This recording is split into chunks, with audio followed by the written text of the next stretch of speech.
Hola oyentes de Radio Sefarad, les saludamos aquí en el informativo que comentará Jorge. ¿Qué tal? ¿Qué tal, Alejandro? Comenzamos con los titulares del día. El grupo terrorista Yihad Islámica Palestina publica el tercer vídeo del rehén Sasha Trufanov. Según el abogado de Netanyahu, este no está preparado para testificar porque antepone las necesidades del país a las suyas. Detenido un policía británico por sospecha de apoyar a Hamás. Se empiezan a conocer las designaciones de Trump para puestos de relevancia en la nueva administración estadounidense. Estos son los temas que les acercamos hoy aquí hasta el informativo de Radio Sefarad. Comenzamos hablando del grupo terrorista Yihad Islámica Palestina por haber publicado un vídeo del rehén Sasha Trufanov sin que esté claro cuándo se grabó, ya que en él Trufanov dice que tiene 28 años, pero la grabación, la tercera que se difunde sobre este secuestrado, lo hace 2 días después de que cumpliera 29. Trufanov fue tomado como rehén junto con 3 miembros de su familia, su abuela Irena Tati, su madre Yelena Trufanova y su novia Sapir Cohen, del kibutz Niroz, durante la masacre de Hamás del 7 de octubre. Trufanova y Tati fueron liberadas por Hamás el 29 de noviembre a petición del presidente ruso Vladimir Putin. Cohen fue liberada el 30 de noviembre como parte de un alto el fuego temporal entre Israel y Hamás. El mes pasado, el grupo terrorista Hamás dijo que Trufanov y otro rehén con ciudadanía rusa, Maxim Herkin, estarán entre los primeros en ser liberados durante un eventual acuerdo de rehenes. Bueno, vamos a ver, el tema de los rehenes, la liberación es algo muy complicado y ya lo hemos visto porque hemos pasado ya 400 días con estas negociaciones que al parecer al principio parecían que iban con un ritmo bueno, pero luego de las primeras liberaciones en las cuales la mayoría eran ciudadanos que tenían doble nacionalidad, es decir, que también tenían nacionalidad extranjera, pues la organización terrorista Hamás se cerró en banda a seguir negociando, si no era a cambio de un cese definitivo de las hostilidades y la retirada del ejército de la Franja de Gaza, cosa que no sucedió y que evidentemente tampoco podía suceder, ¿no?, después de todo lo que había pasado el 7 de octubre. Ahora lo que vemos es un vídeo que tampoco parece muy actualizado y hay algo que hay que destacar, que este personaje está prisionero de la Yihad Islámica Palestina, que a pesar de ser socio de gobierno y de secuestros con Hamás, no es la misma organización. La Yihad Islámica Palestina es una organización que responde directamente a Irán. En cambio, Hamás tiene vínculos con Irán, pero no se somete como la Yihad Islámica. Así que no sé si esto significa que hay una orden desde Teherán para suavizar las condiciones y dar fe de vida de los prisioneros y conseguir algún tipo de beneficios para esta organización dentro de lo que es la Franja de Gaza, o que simplemente siguen con la dinámica que se ha dado ya en ocasiones anteriores con la emisión de vídeos en los cuales evidentemente estos prisioneros que llevan más de un año en estas condiciones de secuestro, pues se atienen a un guión marcado por los secuestradores, criticando al gobierno, criticando la inacción, etcétera, etcétera, como para decir, por culpa de ustedes estamos todavía aquí, ¿por qué no nos liberan? ¿Por qué no acceden a estas negociaciones? Etcétera, etcétera. La verdad es que no sabemos si esta persona está viva porque, como decimos, justo coincidió que el cumpleaños ha sido hace pocos días y pues ha tenido 28 años de edad durante mucho tiempo, así que esto puede haber sido grabado incluso hace 11 meses. Con lo cual Israel no le da la más mínima credibilidad. Es más, últimamente estos vídeos de los prisioneros sometidos a presiones para grabar vídeos, pues no se emiten a través de las televisiones israelíes. Evidentemente todo el mundo puede acceder a internet y verlo a través de las reproducciones que hay en otras cadenas y en los medios sociales. Pero, como digo, a pesar de que esto parece dar algún tipo de esperanza, en realidad es parte de una guerra psicológica que desde hace mucho tiempo libran estas organizaciones terroristas para que los familiares de los secuestrados se atengan y presionen al gobierno de Israel para una liberación inmediata y sin condiciones. El abogado defensor del primer ministro, Benjamín Netanyahu, en su juicio por corrupción, Amit Haddad, dijo en una audiencia en el Tribunal de Distrito de Jerusalén que el primer ministro no puede prepararse adecuadamente para dar testimonio el 2 de diciembre, la fecha fijada por el tribunal, porque ha puesto las necesidades del país por encima de sus intereses legales personales durante la guerra actual. Haddad rechaza la afirmación de la Fiscalía de que retrasar aún más el juicio, que ahora se acerca al final de su cuarto año, dañaría el principio de igualdad ante la ley, y dice que el primer ministro no debería tener que testificar sin estar adecuadamente preparado. Bueno, aquí chocan dos cuestiones básicas, ¿no? Por un lado, el derecho y el principio de que la justicia tiene que ser igual para todos, y este juicio se está alargando y retrasando siempre por cuestiones que tienen que ver con la política. Es decir, que ya lleva 4 años este juicio en marcha y todavía no hemos oído esa testificación que pide el tribunal. Si no es por una cosa, es por otra. Evidentemente, ahora tiene una justificación bastante buena, ¿no? Una buena excusa tiene Netanyahu, que con la guerra pues no le ha dado tiempo a preparar este juicio. A mí me parece que no sé cómo va a terminar esto, pero posiblemente tenga un final parecido al que se espera de los juicios que mantiene Trump contra la justicia, o que la justicia estadounidense tiene contra Trump. En su caso, muchos más casos, ¿no? En el caso de Netanyahu creo que son 4 casos los que ha abierto. En el caso de Trump son más de 30, de los cuales ya ha testificado y se ha avanzado, y solamente en alguno de ellos simplemente falta la declaración final y la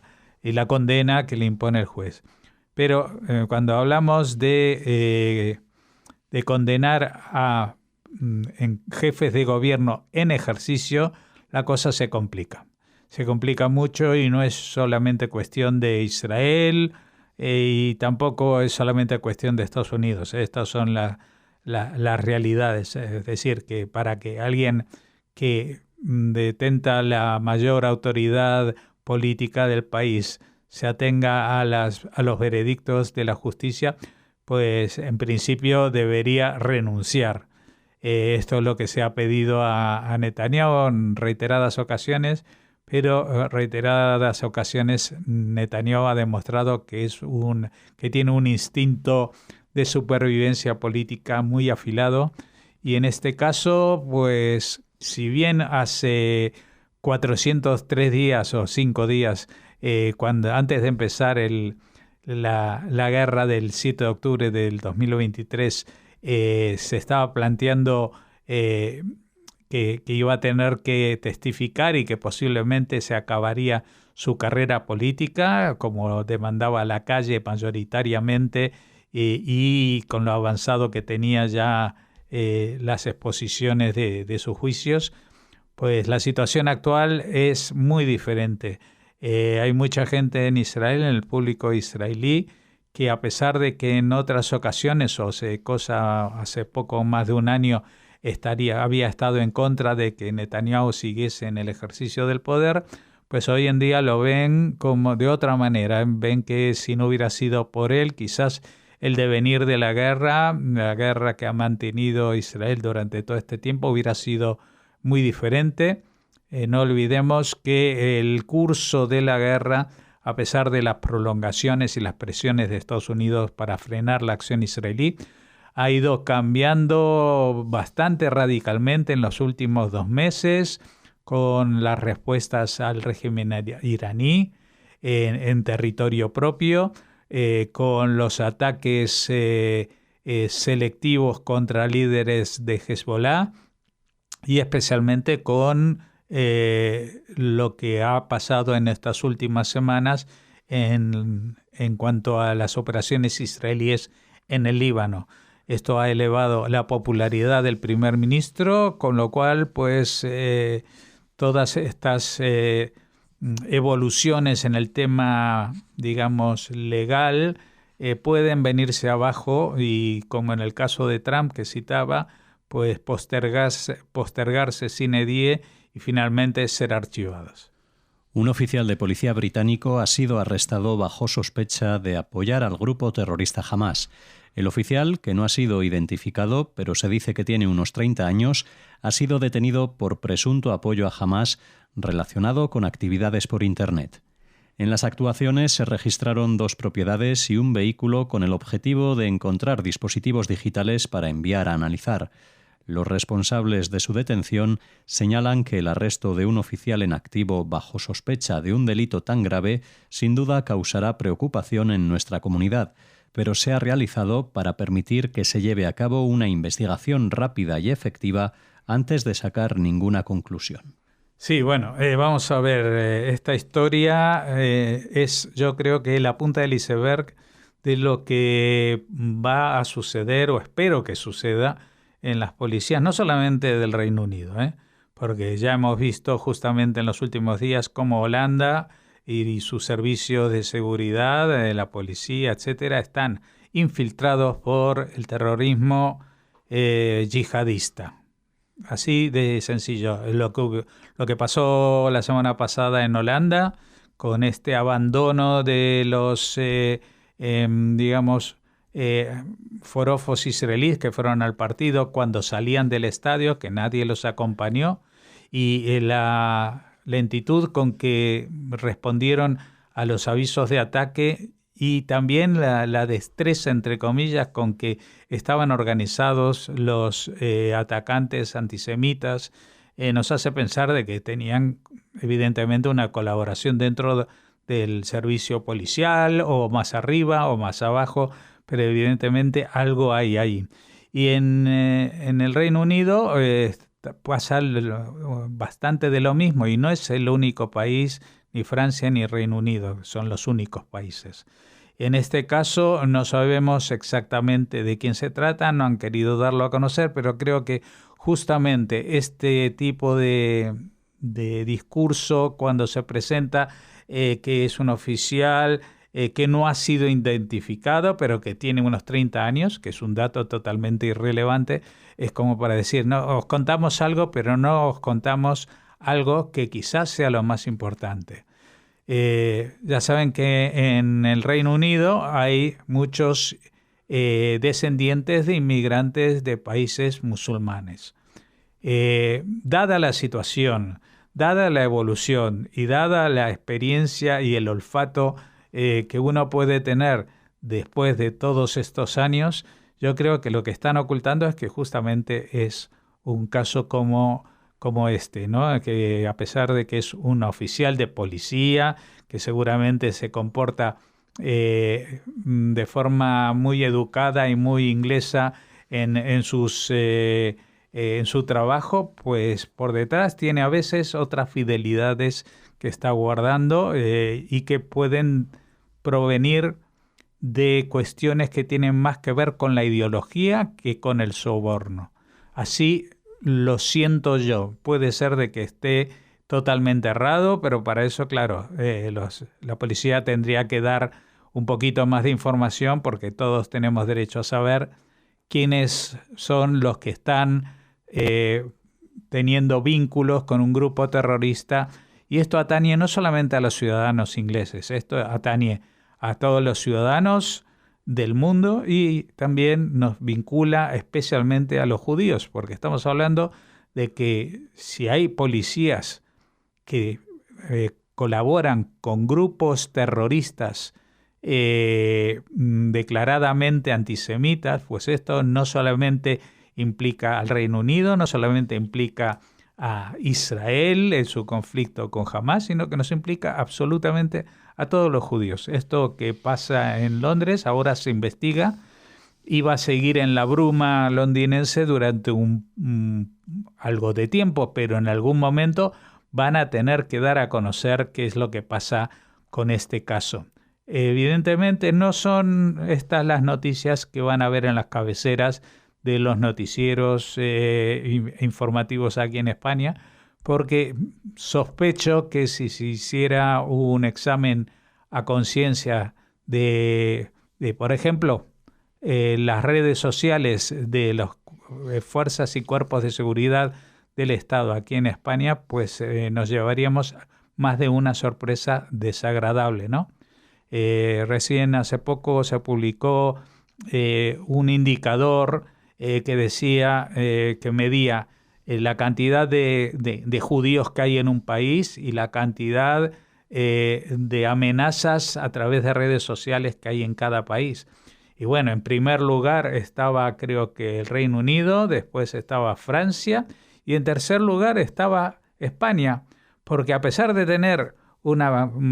comunidad judía muy exigua, pues las amenazas están por encima de la media de todo el resto de los países europeos, cosa que llama mucho la atención porque evidentemente sabemos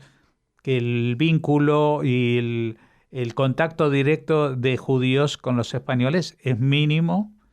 no solamente porque es una comunidad muy reducida, sino porque durante 500 años aquí no hubo judíos y por lo tanto la gente desconoce mayoritariamente quién es o qué es y qué no es ser judío. Así que vamos a ver qué es lo que da de sí, vamos a tratar de hacer un seguimiento, qué es lo que va a pasar con este policía británico y si yo soy una persona muy prejuiciosa y me adelanté a las conclusiones y no tiene nada que ver esta persona con el mundo islámico a nivel personal, pues pediré mis disculpas.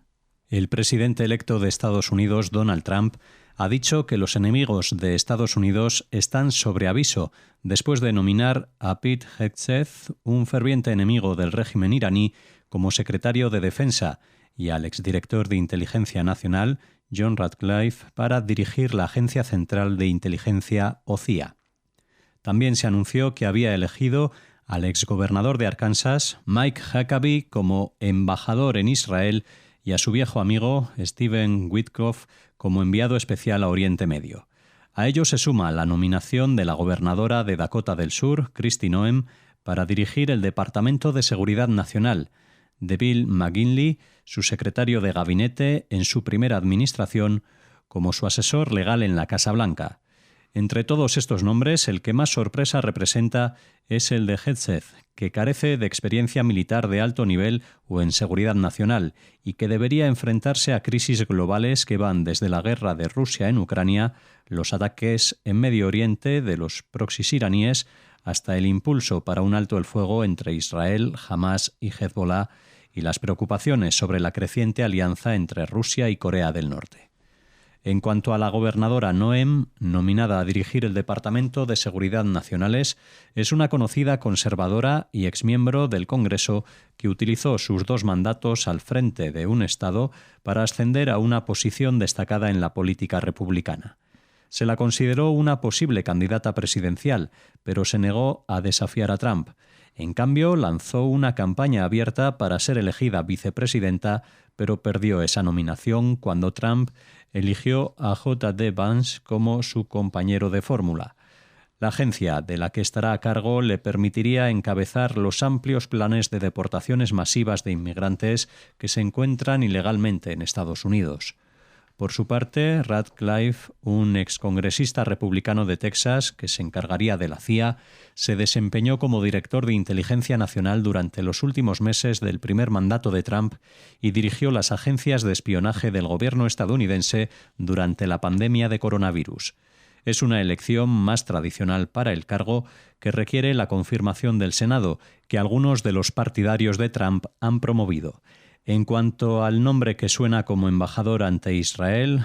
Huckabee se ha demostrado como acérrimo defensor de ese país y su nominación se produce en un momento en que Trump ha prometido alinear la política exterior estadounidense más estrechamente con los intereses de Israel en su guerra contra Hamás en Gaza y Hezbollah en el Líbano. A este grupo podría sumarse en las próximas horas el nombre del senador Marco Rubio como secretario de Estado. Por su parte, el empresario Elon Musk actuaría como copresidente de un organismo asesor sobre eficiencia gubernamental. Bueno, estos son los datos que de momento tenemos, datos que no vienen solamente de rumorología, sino que ya básicamente todos ellos están confirmados, excepto, bueno, podemos tener alguna sorpresa con Marco Rubio o el papel de Elon Musk, que evidentemente va a jugar algo dentro de la administración de Trump, pero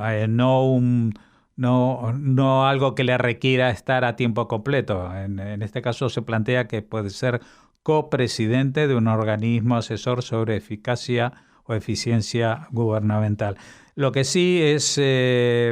más destacado y más llamativo es el nombramiento de este personaje llamado Exet, ya que él va a estar a cargo, digamos, de la seguridad nacional como secretario de Defensa. Y es alguien que no tiene experiencia militar de alto nivel. Entonces es algo realmente llamativo. Yo no sé si esto va a funcionar, si finalmente lo nombrará, pero ya sabes y sabemos todos que cuando a Donald Trump se le cruza una idea en la cabeza, da igual cuál sea la política que se ha llevado a cabo hasta ese momento,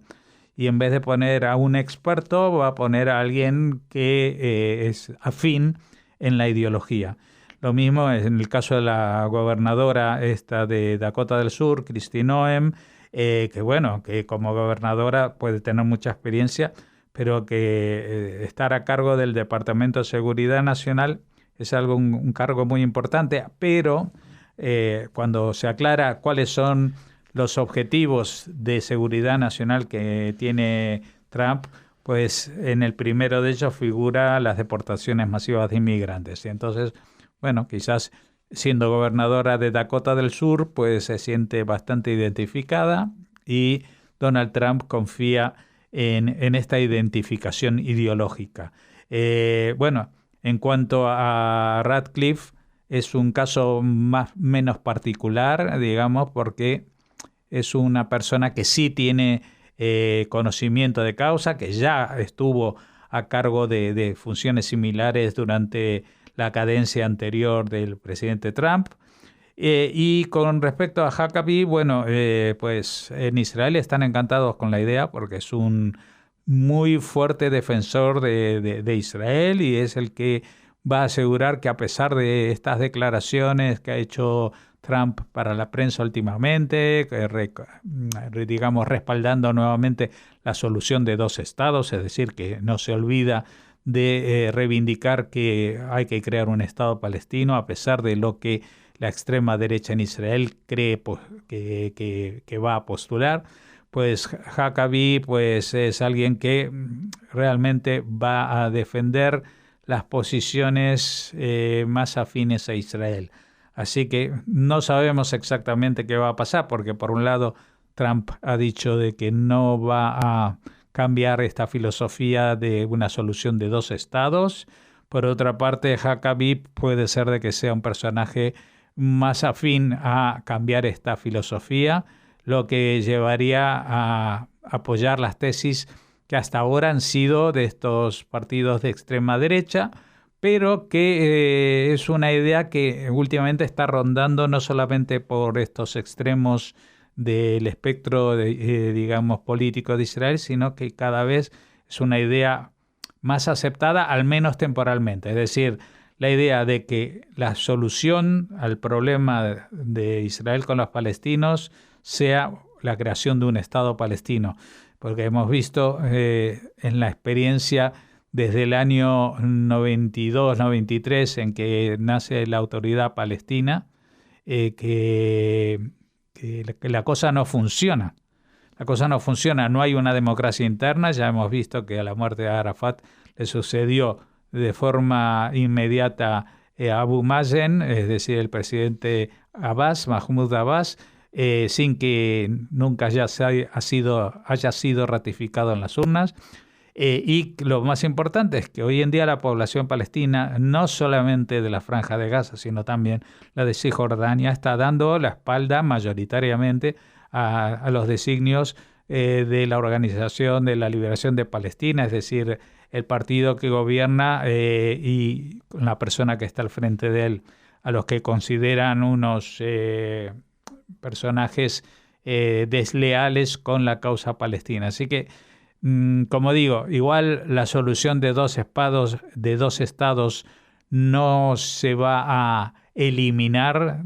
pero sí que va a retrasarse más de lo que se había retrasado hasta ahora. Esto a menos que dentro del panorama y la calle palestina haya un cambio de conciencia a partir del final de esta guerra, que les indiquen de que la violencia, y más como ha sido demostrada en estos últimos años, no es la vía para conseguir ese objetivo, y que ese objetivo